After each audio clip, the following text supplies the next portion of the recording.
Good morning, everyone.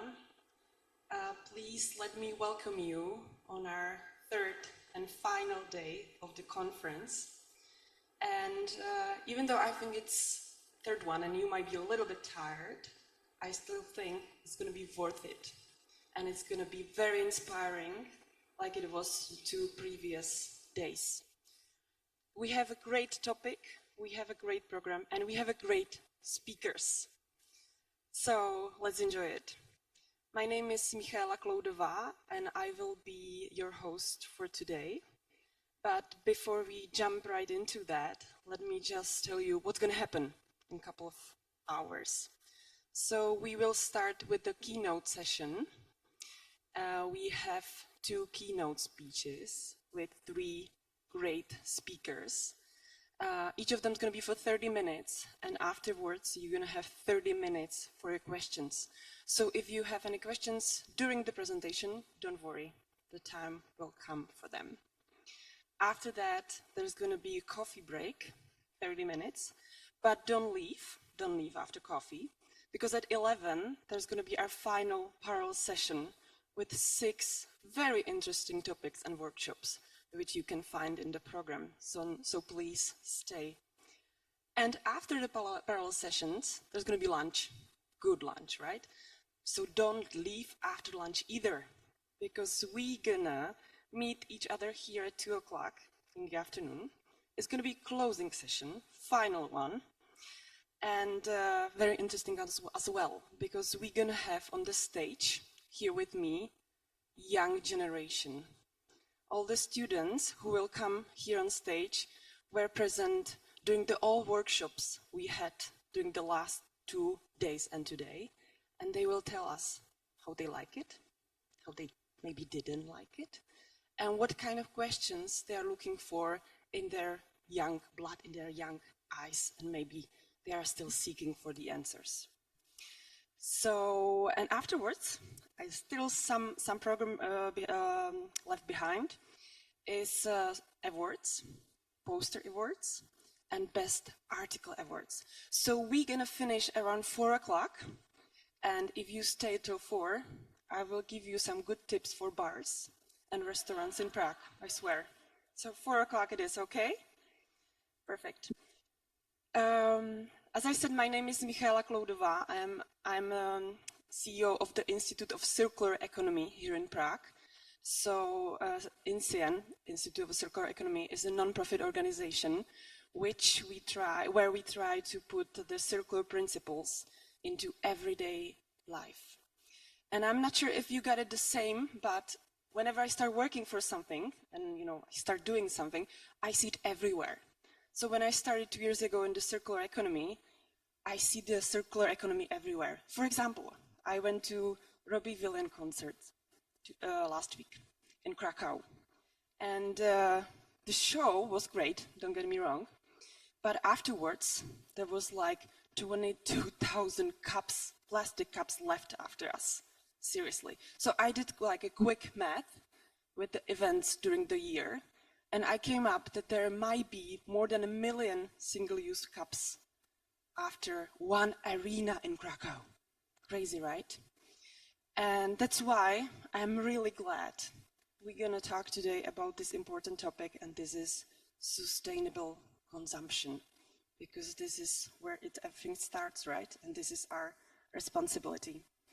So without further ado, let me introduce the first speakers, which is Halina Brown, the Professor Emerita in the Clark University, and Philip Vergragt, sorry for the pronunciation, also Professor Emeritus of TU Delft in Netherlands University. And they are not only professors, but they also co-founded a great initiative, Sustainable Consumption Research and Action Initiative, a global network of researchers and practitioners who want to push sustainability forward. And I must say, I read the abstract, and you really have something to looking forward. So, Halina, Philip, the floor is yours. Thank you, Michaela, and hello, everybody. Very nice to see you We are so sorry we are not in live in Prague, thanks to some mishap with airlines, etc., etc. But we are very happy, and we thank the organizers, and especially Pavel and his team, for inviting us. And what we will give you this morning is not a speech, but a conversation between Halina and myself. Halina, maybe you want to introduce yourself for a second. Yes, I'm Halina Brown, terribly disappointed for not succeeding in joining you in person. We tried 3 times with the airlines, and each time it ended up in a fiasco. So here we are online. So the title of our conversation is A Language for Our Common Future. So the question is how to find a right language for a society-wide conversation about sustainable consumption and lifestyle. We think our hypothesis is that a common language among relevant social groups could be a key factor in advancing a transition to a less consumerist society. So the IPCC estimated in our latest report that 40 to 70% reduction of greenhouse gas emissions can be achieved by lifestyle change. And this is astonishing. This was the first time that IPCC actually addressed sustainable lifestyles and consumption, and then 40 to 70%. Now, Klaus Hubacek and his team came to somewhat moderate estimate this year, 30 to 40%. And they also noticed, not surprisingly, that it is mostly the rich countries and the rich consumers in poorer countries who are responsible for or could be addressed to achieve this reduce in material consumption. He actually said that it was 24% of top consumers globally. Right. Yeah. So what we know already is that we are not achieving it. We are not making any progress. And what has been tried is providing information, all kinds of coercive policies, and this simply doesn't work. And also research has shown that providing information is not very effective. So there are a lot of small-scale experiments in sustainable living, sustainable lifestyles, etc. And many of them are very successful and very interesting, but they have a problem of scaling up and going mainstream.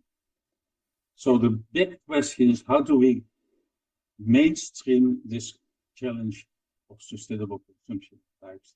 How do we get out of this niche? Well, Philip, don't underestimate the difficulty of creating such a conversation. I am in favor of it, of course, but here are at least 3 major reasons why it's going to be. Number one, the concept of sustainable consumption and lifestyles means very different things to different people. For example, economists and business people will immediately associate it with stagnant economy and business. Now, on the other hand, a mindfulness instructor is going to think about greater inner peace and less distraction from what really matters in human life. Ecologists, on the other hand, when they hear sustainable consumption and lifestyles, will think about the resources saved and the damage eliminated or reduced. So they are all correct, but they live in different universes. So that was one reason. The second reason is the idea of sustainable consumption and lifestyles has no political champion, no natural political champion. It's a political orphan. So, and it's a big contrast to the days of the 1980s when enormous environmental movement emerged, very successful one, against pollution and contamination of the environment and public health threats. This was the beginning of my own professional life. I lived those things. Halina, I'm sorry to interrupt you. Can you please speak a little bit more to the microphone? We have hard time to Oh hear. yeah, I'm glad you interrupted us. Thank you very much. Oh, yeah. What did I do? Yes. Okay. Do you still see everything? Yes, we do, and we hear you much nicer right now. Much better. Okay, I am closer. Okay, so the second reason, right, so I was talking about the second reason, that we need to create some sort of a major intellectual and social movement. But this is the problem. In the 80s, this movement, environmental movement, at least in the US, was so successful because it was a coalition of groups that normally don't necessarily have a lot to do with each other. That included scientists, public health advocates, environmental justice advocates, government, grassroots organizations, and so on. And they all learned how to speak common language and agreed on their common goals. And it's very different from the issue of sustainable consumption and lifestyles. The third issue is that most people associate lowering consumption with loss and deprivation, and high consumption for them signals success. And here is my own personal experience. In the last 10 years, I've been an activist, climate activist in the town in the city where I live, about 100,000 people in my city, pretty affluent community. So we all agree that residential home sector is the biggest contributor to greenhouse gas emission in our city. And the major problem is that the houses are enormous. A new single-family house these days, when it's built, it's somewhere between 400 and 500 square meters, really large, right? And everybody in the city agrees that that's a problem, and everybody is happy. And when I say everybody, it's grassroots people, climate candidates, government, everybody say that they emit too much greenhouse gases, and they are happy to work on improving efficiency and on switching to renewable fuels. But when I mention the size of the houses that should go down, it's a taboo. That's the end of the conversation. Nobody, literally nobody wants to talk. So why? Well, partly it's about positional consumption, status, and individual freedom to choose. But it's also about security that nobody is talking about. A big house of high value is considered the best protection in our society from penury in the old age, in a society that has minimal safety net. So that means that if we want to talk about less energy consuming houses people live in, we also have to talk about the social safety net. So you can see the dilemma. So really what you're saying, Halina, is that we need to draw into the climate and energy conversation basically other types of people: economists, social justice advocates, city planner, business people, policymakers, activists for other social causes, social justice. Yeah. So for that we need basically a different a different language, language of the future, a more inclusive and diversified language, is with concepts that I'm now taking some things from the book that we are going to introduce. Beauty, work-life balance, foundational economy, something that I cannot read here, advertising, subvertising, and value. Things that matter to people in their daily struggle. A conversation that exposes the connection between these aspirations and less consumerism, which are often not so obvious. So, Halina. This brings to mind the results of extensive international comparative studies based on self-reported method on life satisfaction. I won't go into the methodological thing, but let's just say that for many years, the surveys have been conducted in several dozen countries and all continents around the world, and asking essentially people, how satisfied are you with your life? And what they found is that there were very large differences between countries.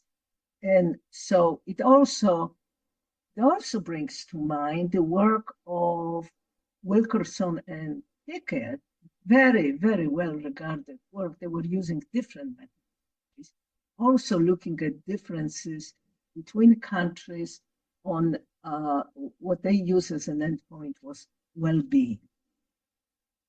So I distill here some essential things that were found. Culture matters. Countries that are more liberal, less authoritarian, less traditional, more tolerant, and culturally relational and reciprocal rather than highly individualistic, have much higher level of life satisfaction. 2, existential security. What that means is strong, institutionalized safety net, social safety, right? 3, social trust and justice matters. So, in other words, it translates into income and wealth quality, well-functioning institutions you can count on when you reach out to them.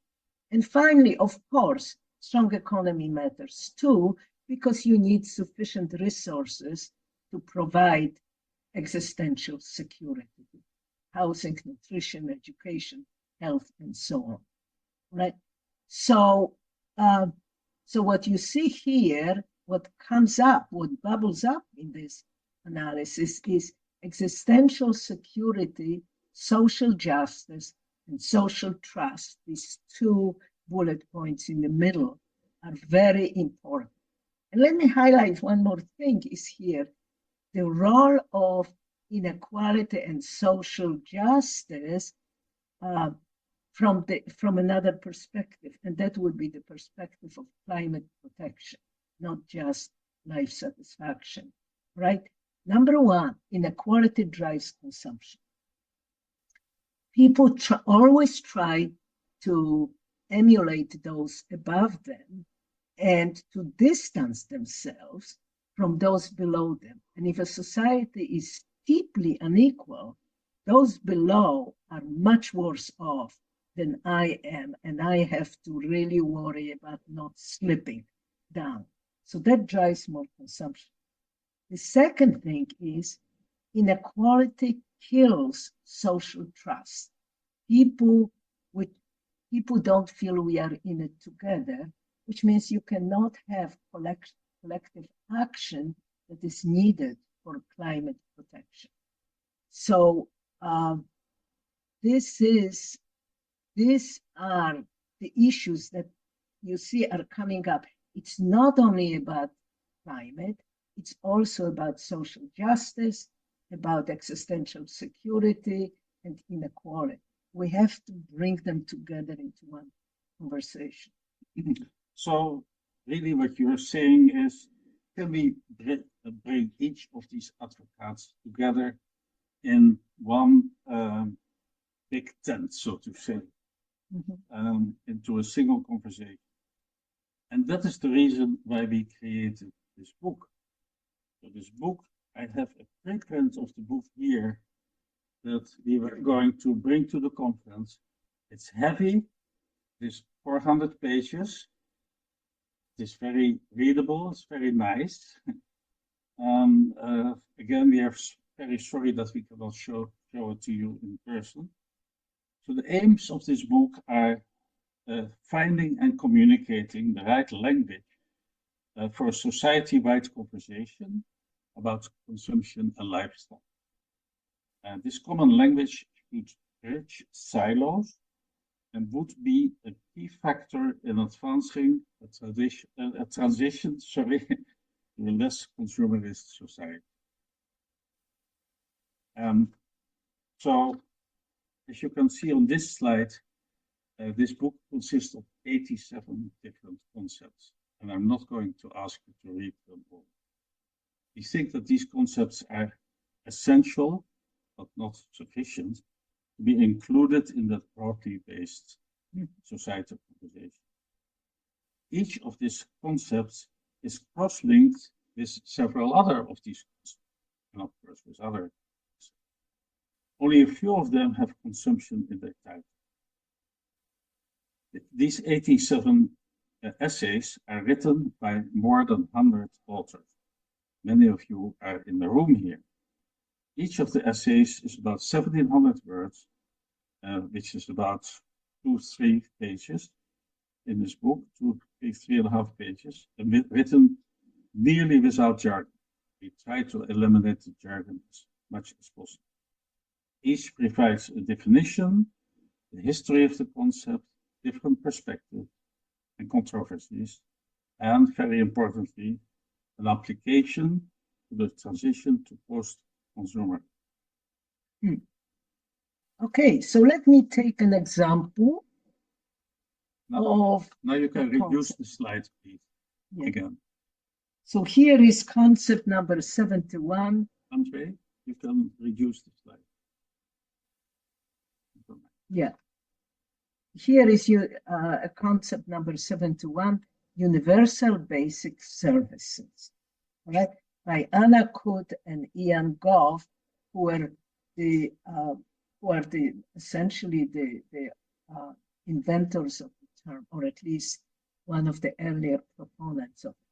So this as universal basic services was developed in response to wealth inequality and as an alternative to universal basic income, right? And it appeals primarily to social reformers concerned with poverty alleviation, basic human rights and needs, and social justice, inequality, existential security. So it speaks, as I said, to social reformers, but not so much to climate activists. I don't even think that climate activists know of it and are interested in it, right? But in the essay, Anna Kut and Ian Goff use terms, including, of course, explaining it. They also make a link to terms such as donut economics, consumption corridors, personal carbon allowance, foundational economy, wealth inequality, security, and sufficiency, right? And the way we put, I don't think something is not included in here. I think inequality, right? Yeah. So in this slide. So the way we wrote them is that in each essay, when a concept that exists elsewhere in the book is mentioned, we bolded it.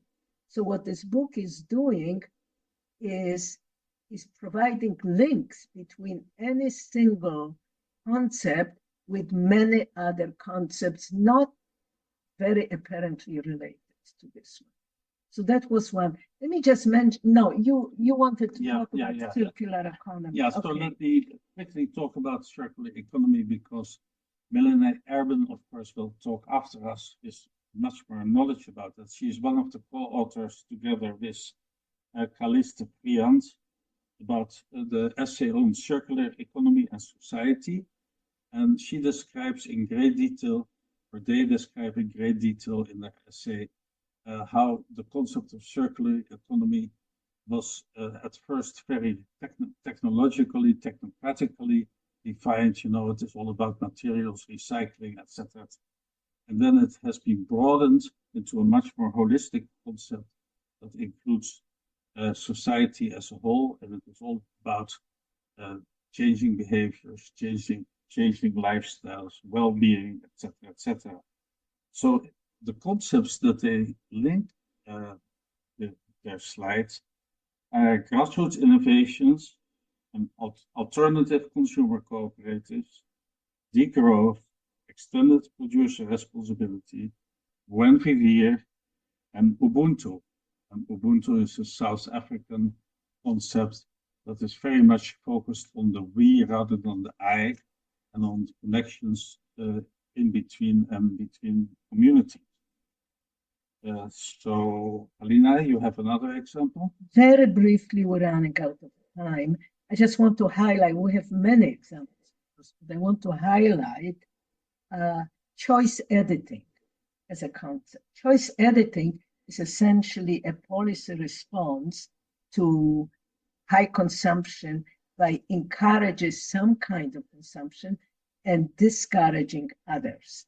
And it's done by various means. It could be coercive, it could be price signals, it could be educational campaigns, prohibitions, and so on, right?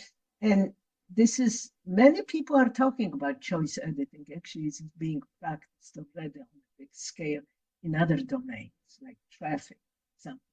But what I would like to say is that anybody who is interested in choice editing would do well to read another entry in the book, which is risk perception, in order to understand how people respond to these different policy initiatives and which ones have greater and smaller chance of success. So that's a brief mention. So, coming towards an end, but not yet, I think that we think that the value added of this book, we believe, is that it brings together these diverse concepts, show the links between them, and rather than show you all the linkages that exist, it would be unmanageable. We want to show you this word cloud, all the 402 pages book, to give you an idea. And so this book, oh, and at this point, we also want to introduce the editorial team. Where is it? Oh, it disappeared. Oh my God. Okay, so we had the slide of the editorial team, but it unfortunately it disappeared. The editorial team of this book consists of Louis Akenji, Laura Walneufer, who is actually in the room, Thomas Smith, who is in Spain at this moment, Halina Brown here, and myself. So the five of us has been tirelessly working together and with all the 100+ authors in the last 1.5 to 2 years to produce this book, which will be issued on the 29th of September. And very importantly, this will be open access. So this is not reflected in the communication by the publisher, but every one of you can buy a book, please, and then ask your students to open access whatever they want to read.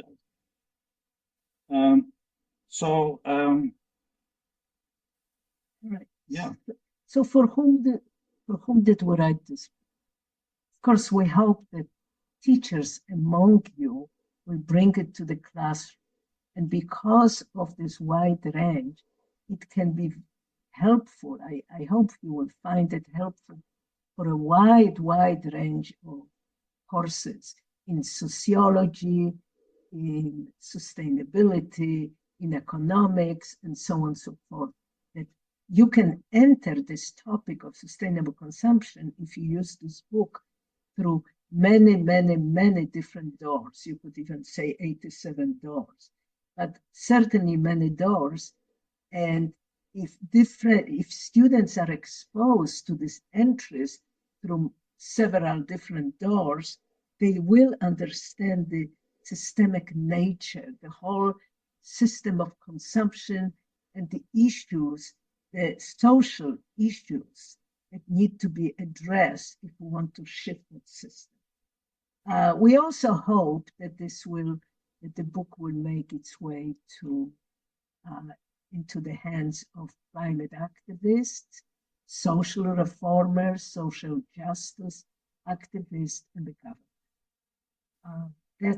That's our hope. Thank you very much for your attention.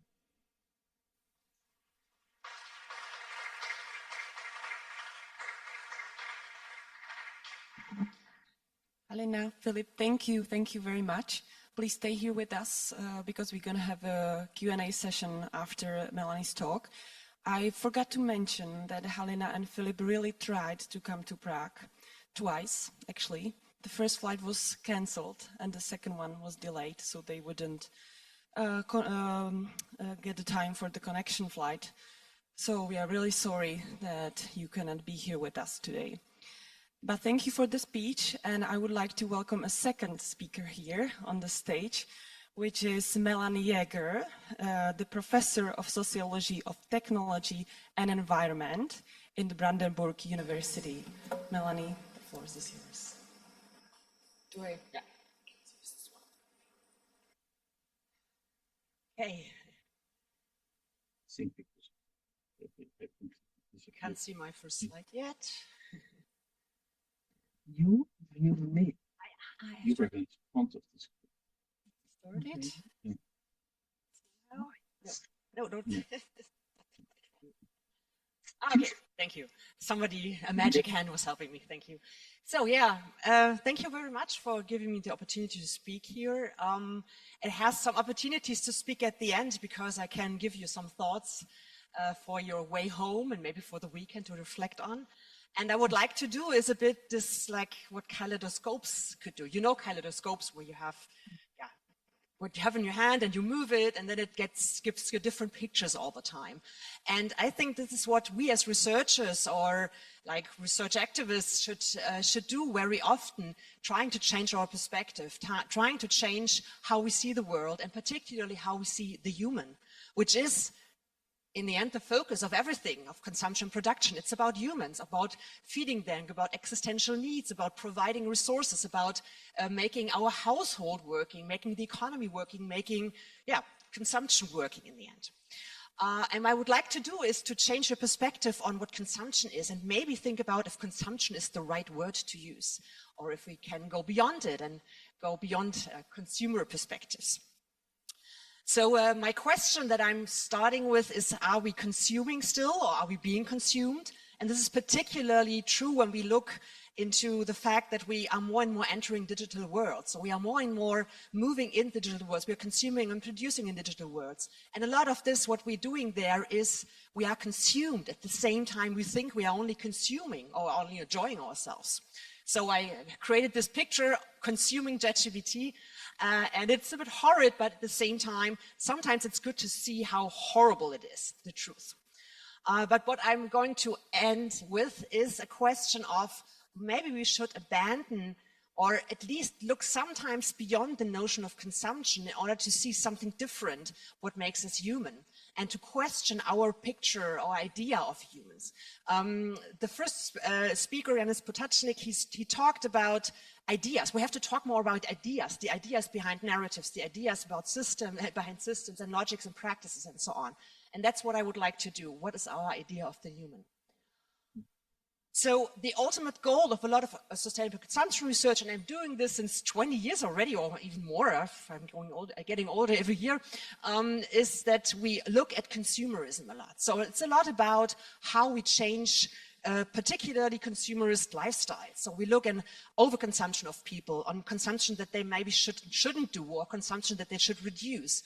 We look on what is increasing materialism and hedonistic values and how we can counteract this with sufficiency orientations. We also look a bit less, I have to say, into consumer society. So what socializes us into these positions, what makes us wanting all these things, what makes consumption as a status symbol important. This is also something where we are more forced into, or not forced, but socialized into roles and into consumerism in a way. So it's more systemic or social oriented, socially societal oriented perspective. Go back. And a tiny part, I have to say, is about the systems we are living in. So not only about how we are socialized into systems, but what the systems consist of. So capitalist markets, which are interested, of course, in increasing our desires, in increasing consumption, in increasing what we have at our homes, what we would like to do in the future, and so on. So this is also a big part of what a kind of frames or enhances or accelerates consumerism. And what I wanted to say is that consumerist lifestyles are quite a focus, because it's easier in a way. You can look at individuals, at decision making, you can use questionnaires and do fancy surveys with a lot of numbers and significant outcomes. You can focus on the individual, which makes it easier in a way. And all these messy like social systems and the capitalist market, this is crazy, this is huge. And sometimes it doesn't get funding even, so it's better to look at the consumer. A kind of recent review about different folky and approaches towards sustainable consumption revealed that a huge part of literature on sustainable consumption is concerned with the rational consumer. So how we make decisions, what information we process, how we decide at the point of sale. Some part, also a big part, is about ethical considerations. So how environmental consciousness or sustainability orientation kind of leads us towards certain kinds of consumption or non-consumption. Smaller part is more concerned with the socialization aspect, social practices that we are kind of routinely unfolded in or doing in our everyday lives. And a tinier part is about policy and governance, which includes also the system perspective. So which systems we are living in, what are the economic systems that enhance consumption and so on.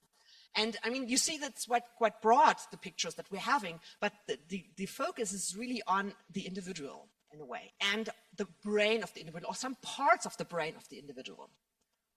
And I think this is dangerous because a lot of things we are doing are beyond consumers' lifestyles. A lot of consumption, or a lot of this, what the resources that we use, a lot of resources that are used from us are beyond decision making, are beyond our conscious control, beyond education even. And this particularly comes when we see how much we are living in digital worlds already. So recent numbers about the time we spend on the internet show like increasing hours that we spend. I mean, every internet user in the world on average spends on the internet. And it's even more in younger generations who might have less well-working defense mechanism against advertisement or addictive designs.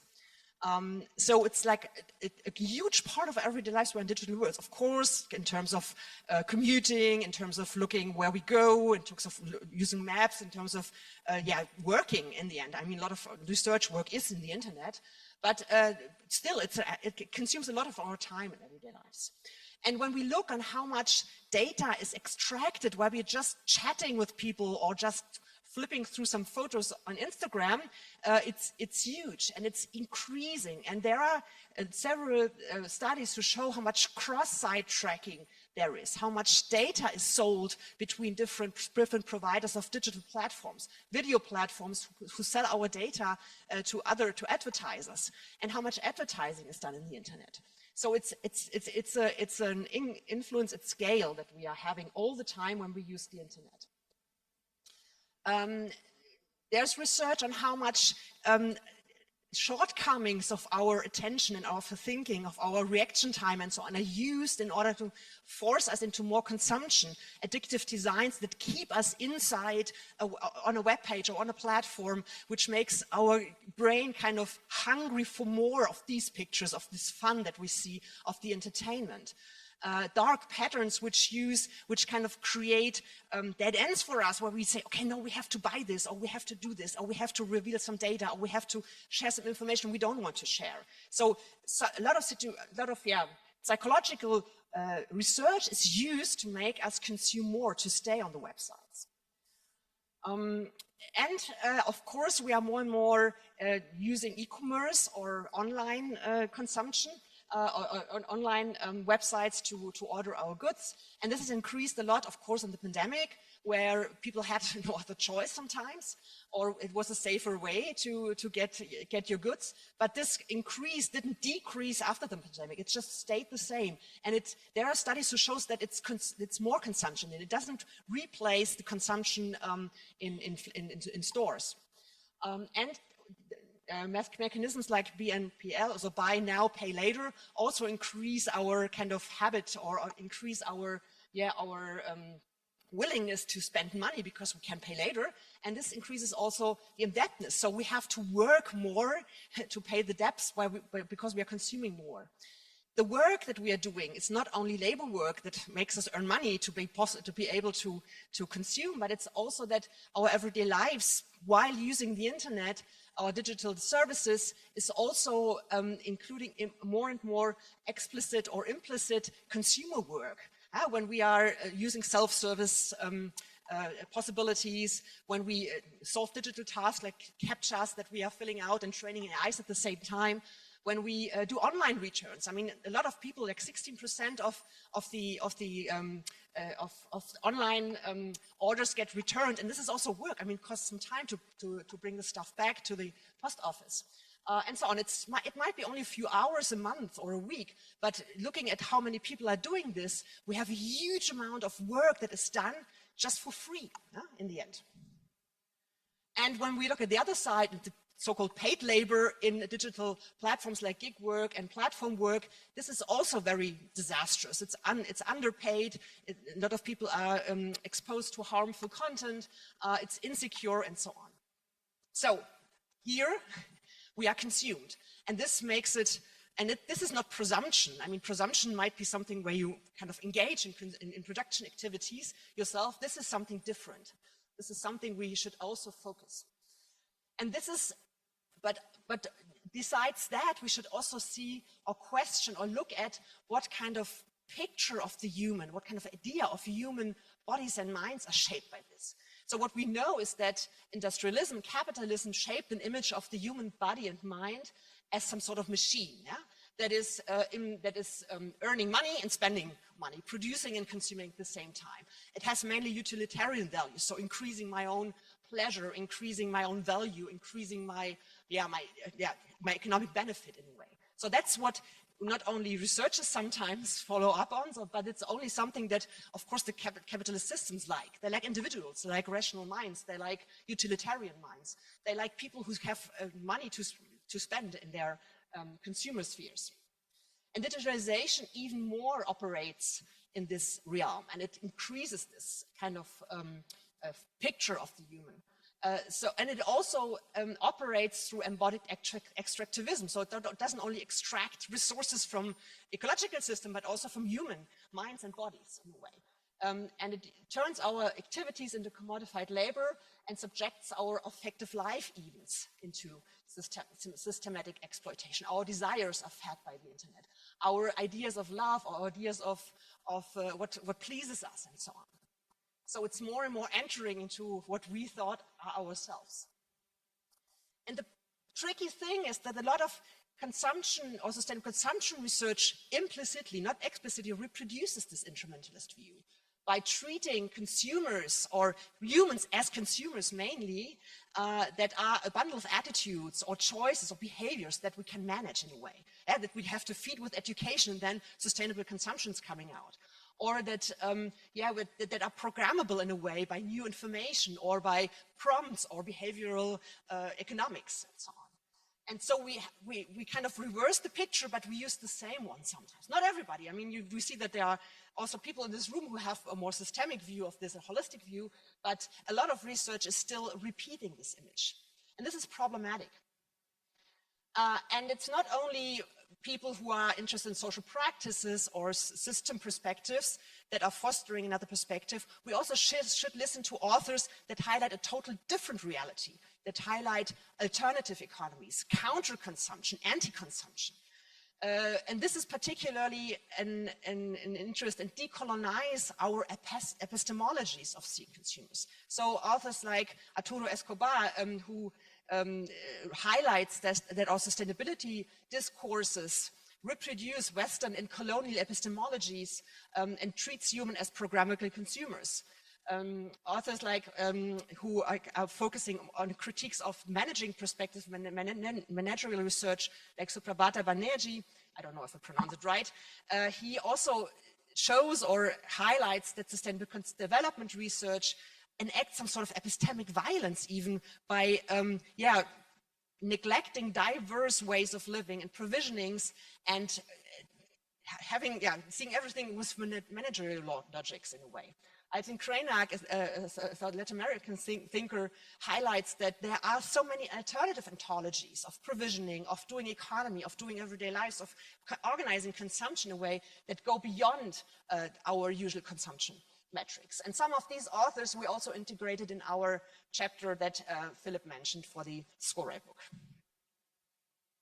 So what is a task in a way is, besides sharpening our critical research on whose narratives are shaping the digital worlds we consume in, those narrative of people who have much power but have never been legitimized by any kind of election, we have to be sharper on this view, and not only looking at what we consume of them and how we consume of them, but also how we are consumed by them and what kind of ideas of human beings are shaping these worlds. But at the same time, besides criticizing, we should also foreground those economies that are alternative, that provide alternatives, like DIY activities, care relations, everyday common space practices, which are much more than we think sometimes. How people social-culturally reproduce a meaningful life, not only well-being or satisfaction, but also meaning. I mean, meaning is the most important thing. We have to create meaning in our everyday lives. And this is not only consumption where we create meaning. And so foreground a lot of these different perspectives, which makes us also look in regions of this world where we usually don't look at. We are very much focused on the global north in our research. I don't have enough time. 15 minutes, okay, that's perfect. So I just give you 2 examples from my own research, and I don't want to say that I'm doing everything right, but I'm just trying to kind of give a different perspective sometimes. So yeah, I invite you to kind of see or criticize also my perspective. But what we often see when we look at consumerism is materialism and how much we hoard, how much we have, how much things we kind of hoard in our homes. And I do a lot of research in storage spaces and basements in recent times. And what I can see, and that was also my perspective in the beginning, is that these kind of basements, which are full of stuff that people are not using, are kind of expressions of a materialist value. They are a sign of overconsumption, of greed sometimes even. There are some sort of surrendering to capitalism because I don't know where I should put it, I just put it in the basement out of sight. And I mean, what I also looked a lot at so far is to compare a bit what we own and what we need. And this is a kind of a nice experiment of an architect, Henrike Gens, who just took a picture of everything she has, which is on the left side, and everything she needs or she uses sometimes. And this kind of mismatch is kind of showing us, okay, we have too much. But besides criticizing that we have too much, we can also switch our perspective and see, okay, why do we have these things? And what other kind of ideas are behind these practices? So what we are doing is going in the basements with people and talk about this stuff and see what it means to them to have all this thing in the basement. Is it just neglect and overconsumption or materialism, or is it something different? And what we found is that hoarding might also be some sort of expression of a positivity towards things. So you don't throw it away. It's still something, okay, maybe I can use it for something. So people develop a lot of fantasies about what they can do with this stuff. So we can also approach this hoarding behavior from a thing positivity perspective. Also, it's some sort of valuation still, and it's a valuation that we might be able to use, for example, in looking at circular practices.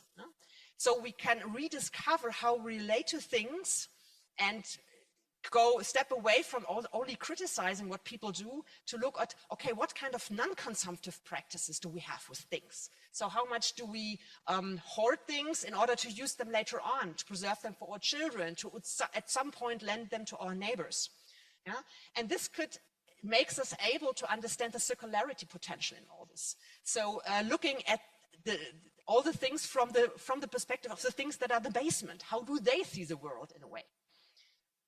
So discover potentials of urban mining or domestic mining, for example. And also, again, go back to digitalization and say, okay, how can we use digital tools in the end to connect all these things together, to make it possible that these basements are circular spaces where things just float, libraries of things where, yeah, which are part of circular ecosystems, which could be another perspective on these kind of hoarding behavior. Another perspective, which is quite new in my research, is to look more at the human body. So this mechanist and instrumentalist view of the body is also putting our bodies into the technosphere very often. A body has to be fed, a body has to be satisfied, yeah? And we need more and more goods and stuff for that, for the growing population. But this is kind of withdrawing the body from the natural cycle in a way. So it follows the dualist principle of there is the mind and there's humans and nature, which are opposite. And it is the goal of human progress to overcome our dependence on nature. But human bodies are not only human resources for markets or for industrial practices, but they are much more. And this is where Donna Haraway comes in, which is very inspiring concerning perspectives on humans, because she said, we are not homo, we are humus. We are, in the end, part of natural cycles. Our bodies can be digested by other organisms. We produce nutrients for other organisms. But what we do the most of the time is flushing these nutrients down the toilet and put them in sanitation systems. So what Donna Haraway and other feminist theorists or economists put into the discussion is to rediscover the connection with Earth and see how human bodies can be part of ecological systems, which is also circularity in a way, because our bodies are parts of cycles. If we don't put everything away from us or put us away on graveyards. So yeah, we are human life and human death is part, and human digestion is part of natural systems, like naturally. Which is a kind of strange perspective, but I think we have to talk more about shit, in a way. Which means that when we look at our modern industrial wastewater systems, they create lots of problems, like water pollution, like creating eternity chemicals that stay in nature all the time. But our leftovers are useful, they're nutrients in the end. So this kind of like age-old, century-old technique of separating or dry toilets that a lot of people in different countries in this world using all the time, they could be a really good aspect or a really good solution for a lot of environmental problems and also nutrient or fertilizing problems that we're having. So maybe it's time to look more into the kind of messy and dark corners of our existence. So this is how we can reframe a lot of different questions that we are having, maybe. It's not that we don't ask the questions here on the left side anymore, but we should maybe also ask more other questions. In terms of food, so not only how can we nudge consumers into sustainable food options, but also how can we look at everyday food practices from different perspectives, looking at how people cook and share food, how subsistence farming is working in large parts of the world, how street food economies evolve, and so on. Or when we look at the circular economy question, how can consumers, instead of just looking on how can consumers be encouraged to sort waste or recycle efficiently, also look on how we do quiet circularities in our everyday lives by hoarding, by sorting, by quick fixes that we do in our everyday lives, by sharing among neighbors, by gift boxes and product care and so on. So I can share this list later on if you would like to have it, but it's just like a random collection of thoughts. So I'm ending my discussion by giving you another impulse, another invitation to go somewhere else in your perspective sometimes. It might be refreshing also, but even if you go back to your old practices afterwards, it's also fine. But what I really enjoyed is to go more into, discover the potential of art to get into perspective. Also discover the potential of art to get into contact with people, to create new arenas of talking about consumption, production, the world and us and progress and so on. Art can touch people on different levels, not just the mind, not just the cognition, not the ratio. It can touch people in other aspects. And I think particularly potential is in Dadaism. You know Dadaism, the kind of art movement? It kind of also evolved as a response to industrial revolution and also response to the growing capitalization of everyday lives in markets, in industrial countries, particularly in the 1920s of the last century. And what they do is they do a lot of like nonsense stuff. So they bring out things that are undigestible, that confuse you in a way, that makes you think about things differently because you think, okay, what kind of Mona Lisa is that? What kind of iron is that? How can I play table tennis with this table? So it's a kind of idea that goes beyond consumption, that invites you to critically think freshly about things and to make sense of nonsense. And this can be sometimes quite an interesting task. So we use it also in our research and create tools or methods and instruments to work with people in citizen science contexts. And this is a resistance to capitalist narratives in a way. So as a little present for you, I wrote you a Dada poem of anti-consumption. And it's not like finalized yet, so I've already saw a lot of some things that I could make better, but yeah, it's the first time I'm presenting a poem that I wrote in front of an audience. So yeah, I hope you bear with me and I'm happy to hear your responses. It's a Dada poem, so it doesn't have to make sense, okay? So the idea is to go from rational instrumentalism to relational Dada, or seeing the sense in nonsense. Unlogging, unclicking, unlinking. This capture won't catch ya. I'm cutting vegetables into animal shapes, falling asleep while resting on your lap, playing catch the ball with the dog, watching the cat, watching the birds, stroking the matted hair of unwashed children, waiting for the sun to warm my skin. Non-consuming, underusing, countervaluing, anti-gigging lives. I'm stroking the ball with unwashed birds, playing cat while warming the dog, watching vegetables resting on your lap, waiting to catch the ball with unwashed children, cutting matted hair with the sun, falling asleep with animal shapes on my skin. Decolonize, decommodify, declutter, decompress, donating at the point of sale. Stroking, playing, watching, waiting, warming, falling asleep. Dogs, cats, children, vegetables, the sun. Matted hair, your lap, my skin. Thank you.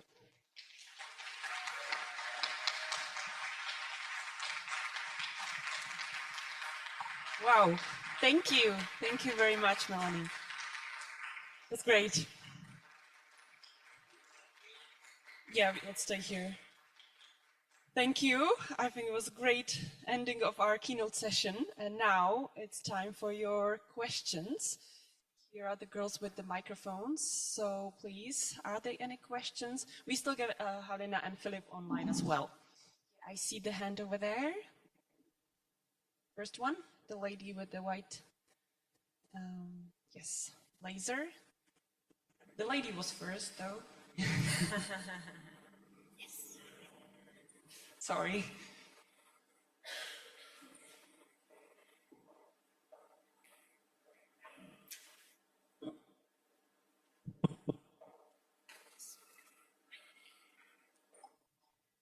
Hi, thank you for your super inspiring speech. I'm still processing and getting over it. I wanted to know if we want to write this kind of inspirational nonsense in a way which can make people think, could you tell us a list of journals that early career researchers could target, which could, be accepting of this kind of stuff?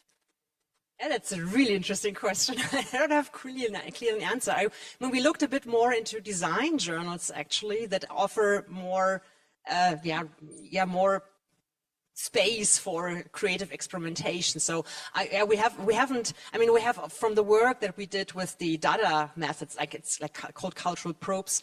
We have some fantastic insights, which are more to feel and to understand, and we created an exhibition out of it for people to experience, and I did some lectures. We wrote a book on repair, but we also used this stuff, a lot of pictures, a lot of citations, a lot of counterintuitive ideas. But this is there's not a classic journal that does that, and we would be interested to publish that, but in design journals might be an opportunity. But a lack of time a bit that makes us not experiment as much. But we made this exhibition, which was 3 years wandering through Germany. So a lot of people have seen it, and it's about everyday quick fixes and repair, and offering a different perspective on how much we repair actually in our everyday lives all the time. And not only repairing stuff, but repairing relations to the world at the same time. Yeah. But if you find a journal, I'm happy for a hint. Right. Emiel Evenhuis of Netherlands Environmental Assessment Agency. I've got a question for, I think, the three of you. So you made the point, Melanie, about decolonization, and I also saw Ben Vivier and Ubuntu in the presentation by Philip and Halina. And I was wondering if you could elaborate on that a little bit, on why it's necessary and what we would get out of it if we decolonize and engage with sort of other perspectives also from the Global South. Yeah, I mean, a solution for myself is to kind of redirect more funding that I'm still happy to get sometimes into more research from people from Global South, so-called Global South countries, or inviting more people into my team, or sharing the resources that I'm having with these people to get their research done. And I think, and I mean, I have a master's program that I kind of developed for my university called Transformation Studies, and I think 80% from the students are from Asian countries, and particularly Pakistan and India. And that's also a bit of my task for the future, to encourage these people to do more transformational research and action in getting their own perspectives, their experiences, their pasts, their experience of colonization into research, and also be more critical. I mean, they often come to me with what should I do for you, and how can I be accepted by your Western European system? And I said, no, please come here and criticize me, and please be angry with me, and so on. So I try to encourage them to be more powerful. I mean, I'm a white European person. I mean, I come at least from a poor family, but I'm still much more privileged than a lot of people I'm teaching. But so I have some people in my team that are coming from these countries, so they are more they are my kind of helpers in broadcasting these ideas and to get more. And I mean, what I found it interesting that we had some presentations here yesterday. One from here, the colleague from Brazil who shared with us his research on Gambiarra and Vergragt and so on. And I think this is also really, he's waving there, also utterly important to see that. I mean, we often see economies as something that is that we know, like the economy, but there are so many other types of economy everywhere in the world, and so much more realities. And my kids are always they're always astonished that most people in the world don't have diapers and toilet paper. I mean, that's not normal for them. And to show that there are so many other consumption practices which might be less resource intensive. I mean, so it's showing the other words, and maybe invite more people for keynotes who come from other countries and regions of the world and have other perspectives. So maybe, thank you, Melanie. Maybe we can also answer this question in a little different way. So we put in Ubuntu and when we hear in the book because this is all about well-being. So we think, and it is also expressed very much in the book, that there's a big connection between consumerism and well-being, a negative connection. So what really matters in our lives is living a good life. Well-being, not just ourselves, but also our community, the whole world, and nature, of course. And enormous majority of the world has a very different idea of well-being than we have in the West, in the US and Western Europe. So these two concepts, Ubuntu and Buen Vivir, are only a tiny little fraction that express these different ideas. And we have there's upcoming a wiki version of this book. And we plan in this wiki version to expand the number of concepts into the more southern concepts of not only well-being, Ubuntu, Buen Vivir, but also connection with the different types of economy, localization, basically a good life instead of fulfilling our needs with materials. And Halina also wants to add to this. Yeah, I want to make a reference to what I said about these international surveys that look at societies as a whole, not only at the choices that individuals make in their lives, where when I said culture matters, it has been shown very clearly in these surveys that societies which are much more interrelational and reciprocal, which means we rather than I, have a significantly higher score on well-being and satisfaction with life by individuals. So on the lower footprint. On a lower footprint, Costa Rica, for example, has very high score of well-being and life satisfaction and a fraction of a carbon footprint compared with the Western world. So here it's very interesting, Melanie, you're talking about one perspective, individuals and so on and so forth, and research direction. And we add to it it all comes together, a much more systemic view of it. And we meet each other in the right place. And I really liked your poem, Melanie, I want to say that. Okay. Thank you. Well, I'm Jacob Quist, Delft University of Technology, and I would like to thank Melanie as well for bringing in the poem, because historically art, the arts and science was much more connected and much closer to each other. And my view on this is that in modern society that arts and science have still similarities, but also complementary roles. So science should bring the knowledge for the grand challenges.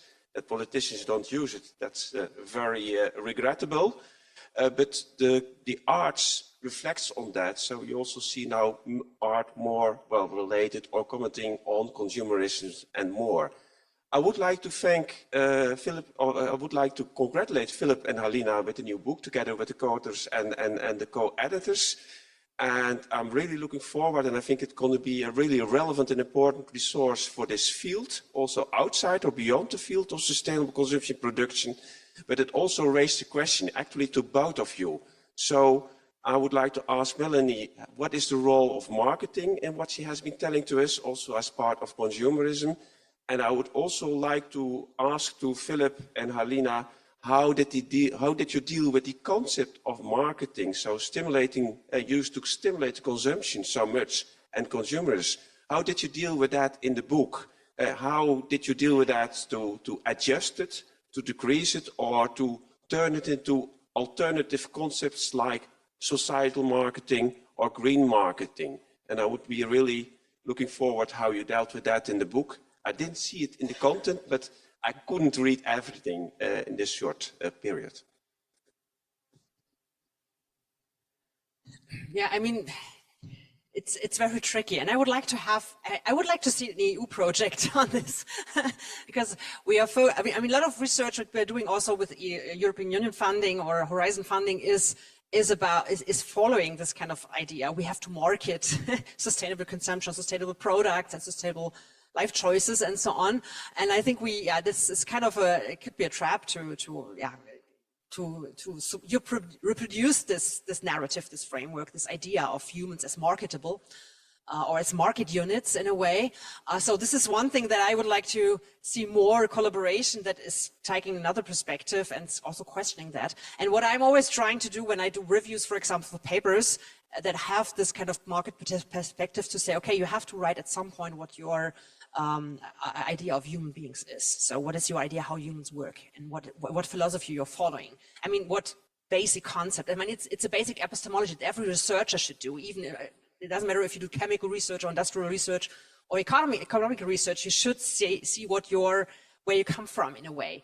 Because a lot of people say, yeah, you're a sustainable consumption researcher, you're so normative all the time, and you just, you're too moralizing things. And I mean, what my colleagues from marketing research always do, they are also like following ideologies. They just think it's the common sense. Yeah. So this is the thing. So I always question them and try to reveal what is behind them. And when I did a bit of research on this kind of dark patterns and so on, there's so many journals by so many authors just write in favor of capitalist markets all the time, and nobody ever questions that. And there's no sentence about, okay, we can also see it from another perspective. So I think there is also a task of serious research journals to be more aware of that. I mean, they don't have to criticize it all the time, but they have to make people reveal what the basic idea of the world is behind this in a way. So you have to make a statement about your funding, or about, I don't know, who co-authored your paper. You should also make a statement about some questions to answer what the picture behind is, and in revealing the ideology behind that. So that is one answer, but we can talk about length. So, so Jaco, thank you for your question. I'm not sure if marketing is in the concept in the book. Advertising certainly is, and also subvertising, which was a concept that was actually new to me. But I think that if we are thinking about marketing, we are really thinking about perpetuating this capitalist economic system that we are living in, and that we are thinking to transform. So I think that marketing is really part of weak sustainable consumption, or weak sustainability, and that we need to look beyond that in terms of connections between people, small scale experiments, and then looking at the role of money and finance. And we do have actually in the book 2 chapters, one on finance and one on money, that you should read. And basically changing the economic system. We are talking about foundational economics, donut economics, and other economic systems. And then marketing will always be there in a form, but yes, Halina? Yeah, I was just going to say, marketing will always be there. And I actually don't think we should focus on marketing, because I see marketing as an opposing force, or even if it's marketing for better life, it's really using the same methods that are being right now used for increasing consumption. I think we are living right now in a world where younger generation cannot afford buying homes, and a lot of they cannot afford many other things. And when they look into the future, it doesn't look so rosy to them, and which is true and which is sad, but which is also an opportunity. So let's focus on the whole system. And as I was trying to stress, we were trying to stress the issue of inequality and existential security and social trust. And then marketing will become de-emphasized. And I would not use it to pursue what I think is the most important, which is the system change. Just forget marketing. It will be there and it will get in the way. That's my That's my take, maybe controversial. Yeah. Hello, my name is Jennifer Russell. I work at a technical institute, and so my question is going to take a slightly different tack, because when I am here, everything I hear from all of the colleagues in the room and from your talks, I'm also trying to synthesize that into what do I bring back to my classroom of 80 product designing students or product engineering students. And I'm constantly struggling with this because as undergraduates, they are the majority of the students at my institute. They're also going to be those who are out in the market first, bringing that knowledge into their workplace. And they're also terrified of the future and are treated within universities as brains that we just try to stuff as much as we can in before they leave and go out the door. And so I truly value all of the perspectives you have brought, and I also am aware that we can't get all of them into those brains in a way that will manifest in directions we hope. So if I might ask each of you to potentially comment, if you had a classroom of 80 engineering students, and you could only pick 2 or 3 of the most important things you would like that next generation, they're going out into the workforce next year, they're not going to be able to capture the whole system and the nuance, but they will have a particular locus of control. What would you want them to hear? Yeah, thank you for this very good question. I'm also at a technical university, and before him I was another one, and I had taught courses like sociology for engineers, where I also had to say, okay, what of the whole arena of sociological thinking I can kind of bring to them, which can make also sense for them. And what I did is always to get an historical approach. So I particularly looked at failed innovations, so-called innovations, and procedures where you can see that technology development is not something that just comes naturally and it's just like a neutral kind of enhancement of things, but it's very political, very much influenced by power structures, very much influenced also by South-North relations and so on. So that's what I'm coming up with, and then I invite them to make their own cases and research a bit about the historical context. And then they think, okay, this stupid stuff already happened before, why does it happen again? And then they start thinking about the present and the future in a way. And this is a kind of experiential kind of approach too, because they relive the history in a way by researching about it. So that's what I'm trying to do in a way. And then the course often ends with, yeah, what can we do now? And then I'm trying to talk more about, okay, what can be forms of resistance? So, I mean, they're often afraid to get into like a big company and then they have to do like weapons or kind of military stuff. And then I said, okay, I invite sometimes people who did resist these systems and tell their stories. So it's more like an experiential approach to get people inside and to see history instead of like, yeah, thinking about Karl Marx and so on, which is also nice, but it doesn't help so much sometimes. Yeah, so. But we can talk long about it. It's a really interesting question. Yeah. It's a really interesting question, and we have a few minutes to think about. So I have a background in chemistry, and I started my career in teaching chemistry and society at the University of Groningen in the Netherlands, long before I moved to the US. And I think that these were chemistry students.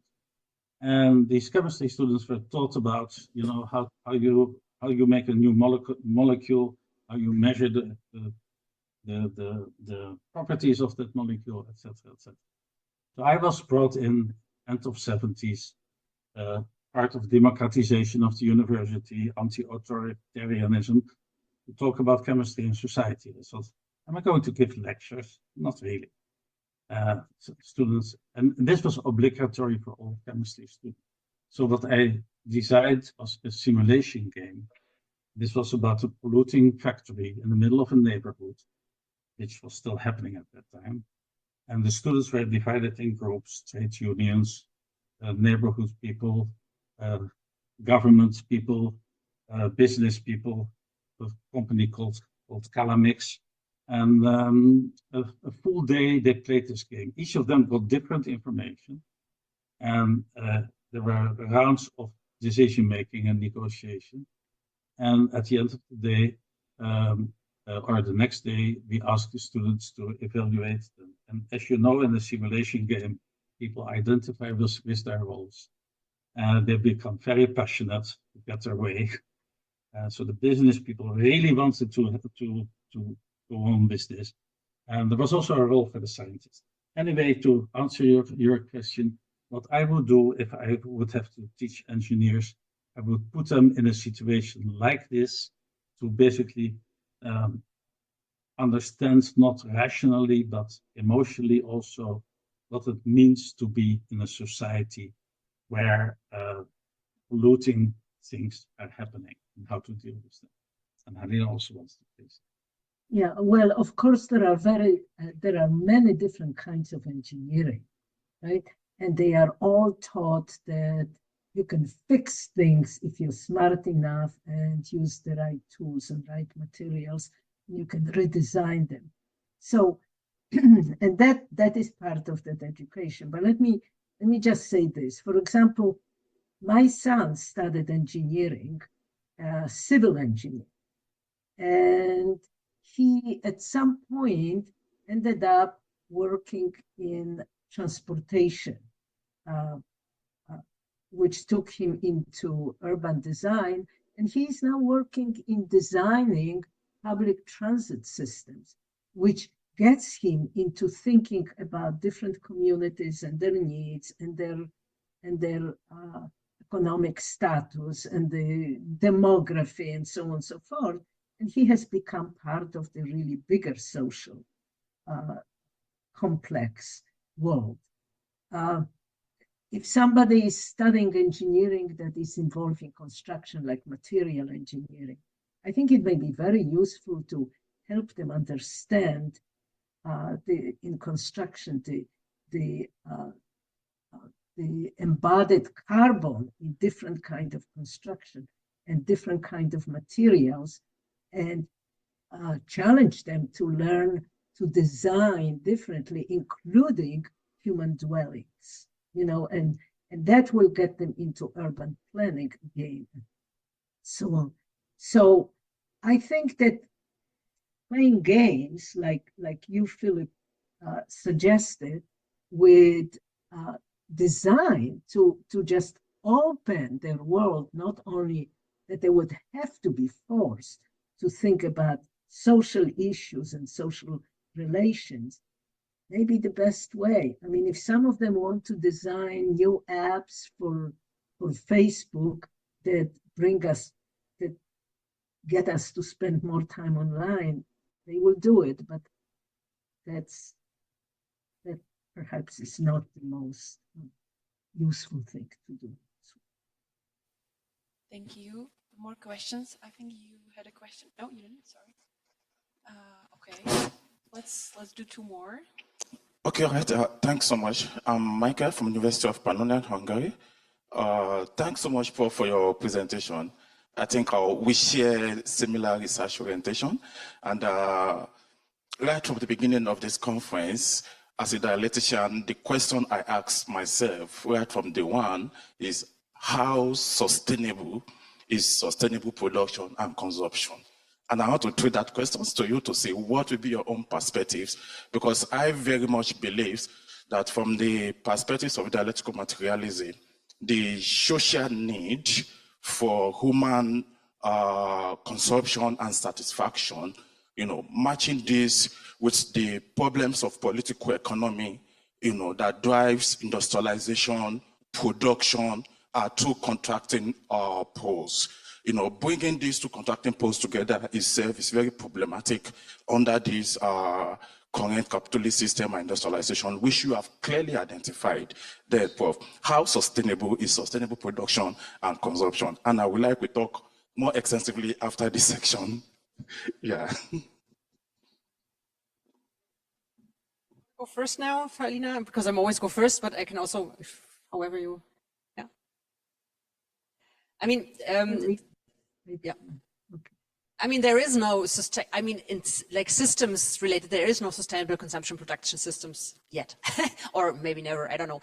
And we can talk about how sustainable is sustainable consumption production research in concerning influencing policymakers or inspiring societies to change, or inspiring, working together with practitioners and so on. That would be interesting to see. I mean, we can see that there is, and like Halina and Philip also said, there's a lot of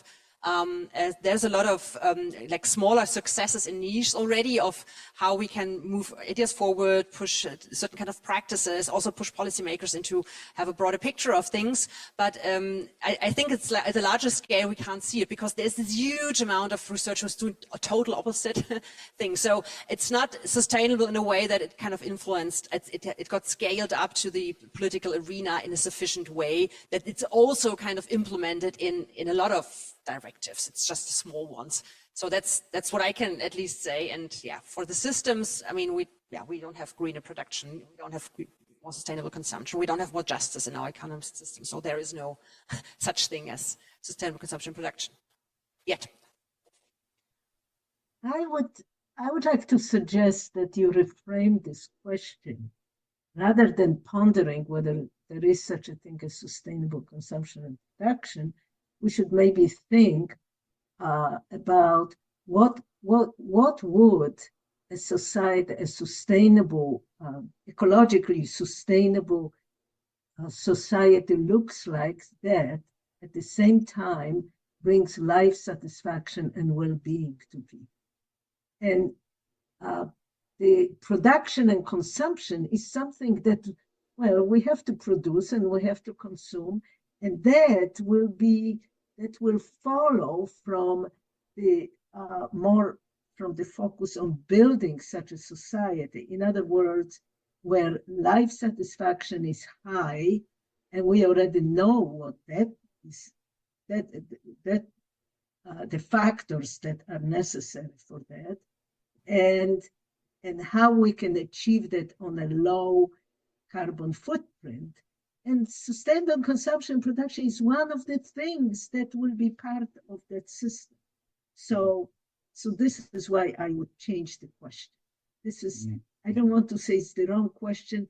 I would say this question doesn't go into the heart of the issue. Yes, I totally agree. And what I want to say is that I always think of what we are doing here, sustainable consumption and production, as a lens into a very complex system. You cannot just talk about consumption and production, because for consumption to be connected with production, you need infrastructures, you need energy provision, you need money. In other words, you need the economy. It's also very much a cultural thing. Consumerism is really a cultural issue, right? We cannot get away out of our culture, because if we are living in a very small house, as Halina said earlier, we are not considered healthy people. So this complex system is really complex and very hard to change. And what we are doing is only looking with a little lens, a little flashlight into this complex system and take out very little part. But in order to change the system, we need to change the economy, the culture, and the political structure and the infrastructure. And so it's the same answer as what I give to the marketing question, which is also, marketing is part of this complex system, and you cannot change it by itself. You have to basically figure out how to change the system. And to be quite honest, I think that we haven't really started to do that in an effective way. Language, as we said before, is a very important part. We have not been able to speak good language to policymakers and to social activists to understand how important it is that we not only change our consumption habits, but also our lifestyles and the way we organize our life. Thank you. Thank you. We got time for one more question. Yeah, thank you. Thank you so much for the sessions. And I have a strong goal when I read papers, like people have the sense like we can have the triple win among the consumers, producers, and also society. But when I read this term, I would prefer to use the zero-sum game theory to explain my results when I have my conclusion on the sustainable topics. Take an example, like because I do the research on the dietary change and also evaluate the environmental impacts of the dietary change. When the consumers change their dietary, for example, they reduce their animal food, at the same time, the producers, like the farmers, if they're working in those animal food-based sector, they will lose their jobs. So in my papers, sometimes I would like to use the synergy and the trade-off to describe this kind of phenomenon. So how do you think of for me, I do think the win-win-win is impossible for me. So how do you think of this? Oh, can I ask you for a short answer? We got one more question, which I forgot. It sounds interesting what you're saying, and I'd have to look into it to say something more about it. I think it's, what I was more talking about is not like win-win situations, but more like changing perspectives. And maybe there is no win at all. But I didn't show a slide about surviving in the ruins of capitalism by Anna Tsing, where I wanted to talk about dystopian skills, but I skipped that. But I think it's it sounds interesting, but I can't say so much about it. But it means that we have to use a systemic perspective to look at changes, and that's what I understood, and I think that's very valuable. So, okay. So, Halina, Philip, you want to add something? Yeah, I would like to add something. I recognize your concern if people stop eating, so reduce their meat consumption. Those who produce that meat will lose their livelihood. But that's the nature of social change. When farming became big, large, very efficient equipment and all the other high technology methods, all the small farmers lost their livelihood. And it's for the whole society, for the government, with the support of society, to help these people who are the losers in the transition, to adjust to it, to help them find other ways that are more viable of livelihood. You can't have social change without losers and winners. Unfortunately, that's the reality. Thank you. And now, seriously, the last question. Thank you. I'll be quick. Giuseppe Ciccolini from the European Commission Joint Research Center. I have a question for Melanie. Your speech was pretty critical and invited for reflection. And I can understand that because, you're speaking to an audience of researchers and we are paid by taxpayers for thinking. But what about the other consumers, in the sense that all these reflection and changing this thinking involves a mental burden that I'm not sure that other people can afford. Precisely what you said at the beginning of the slide, with all the time that is absorbed in doing things that previously were done by the market, and also technology that is absorbing our time and also our cognitive capabilities, and probably with the AI will be even more critical. Thank you. Sure, if I understood right what your question was, but my approach is usually to look at what people already do in their everyday lives and to start from that. So, for a long time, me too, as a sustainable consumption researcher, I approach people from an idealistic picture of what should be done or what can be done else. And now I'm more looking into, and that was my repair research, which highlighted that, looking on what are the seeds of resistance to capitalist systems, or the seeds of more thoughtful behavior, more simple life, simple practices of creating meaning without consumption that I already find in people's lives. And we do research on where people do circularity month diaries, and they just count how often they already donate, how often they share things, how often they use comments, how often they buy secondhand, and how often they do quick fixes in everyday lives, not like do huge repair projects, but quick things where you fix things and where you care for things. And this is already, there are already a lot of seeds, and the idea is to enhance these kind of things that people do. And the other thing is to look where are spaces where we do things that are beyond the grip of, let's say, capitalist markets. So every time we form communities where we share ideas for free, where we donate things, where we just have a commons idea, where we do things that are not utilitarian, but altruistic, or just to care for each other, these are all things that capitalism hates, because this can't be monetarized. Well, they try it, but they can't sometimes. So the more arenas we are having for these kind of alternative economies that are part of our lives, that make a whole huge part of society, of societal well-being even, they have to be more spaces. My kids, for example, just anecdotal evidence, they go to music school and they make some music trips, and they play in ensembles and so on. And these are spaces where they feel friendship, where they feel art and creativity, where they just enjoy themselves without any digital tools, without any consumption. They just consuming each other in a way, or just enjoying each other. So, I mean, it's just a random example, but all these spaces, and you can find these spaces already in people's lives, and they have to be enhanced and enlarged. And we need more public third spaces for these kind of activities. That would be my answer, but I have other ones maybe too. Can I add something briefly? So thank you.